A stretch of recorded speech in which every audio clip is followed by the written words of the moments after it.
அஸ்ஸலாமு அலைக்கும் வரமத்துல்லாஹி வபரகாத்துஹு. கண்ணியமிக்க சூஃபி டிவி நேயர்களே, மறைக்கப்பட்ட வரலாறுகளை தெரிவிக்கும் பொருட்டு பல்வேறு வரலாற்று குறிப்புகளையும் பல்வேறு வரலாற்று நிகழ்வுகளையும் நாம் தொடர்ந்து நமது சூஃபி டிவியில் பதிவேற்றம் செய்து வருகிறோம்.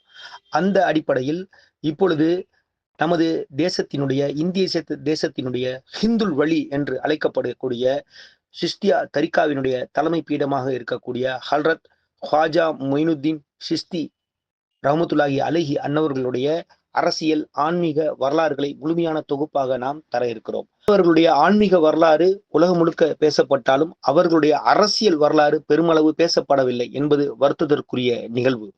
அன்னவர்கள் பற்றிய பதிவுகளும் அவர்கள் இந்த தேசத்திற்கு வந்த பொழுது இருந்த அரசியல் சூழலையும் முழுமையாக தெரிவிக்கும் பொருட்டு இந்த வாழ்வியல் வரலாற்றை நாம் பதிவிட முயற்சி செய்திருக்கிறோம். அதற்கான தலைப்பாக ஏழைகளின் விடிவெள்ளி என்று நாம் தலைப்பிட்டிருக்கிறோம். அந்த அடிப்படையில் ஹல்ரத் ஹாஜா மொயினுத்தீன் சிஸ்தி கரிபே நவாஸ் அஜ்மீர் வந்ததற்கான காரணம் என்ன? மாவீரர் முஹம்மது கோரி எதற்காக இந்திய தேசத்தை தாக்கினார்? ராஜபுத்திர பேரரசனான மாமன்னன் பிரிதிராஜன் வீரனா? ரஜபுத்திர பேரரசன் பிரித்திராஜன் காதல் மன்னனா?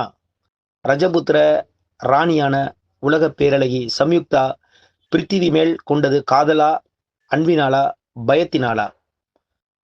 பிரித்திவிராஜனின் மனைவியான ராணி சம்யுக்தா மீது கொண்ட காதல் தானே. பிரித்திவிராஜன் சம்யுக்தா காதல் மிகவும் பிரபலம். ஆனால் முகமது கோரி சம்யுக்தா காதலை நீங்கள் அறிவீர்களா? ஹிந்துஸ்தானத்தின் வரலாற்றில் திருப்பத்தை ஏற்படுத்திய 2ஆம் தரையின் போர் பற்றி நீங்கள் அறிவீர்களா? பிரித்திவிராஜன் போரில்தான் கொல்லப்பட்டாரா?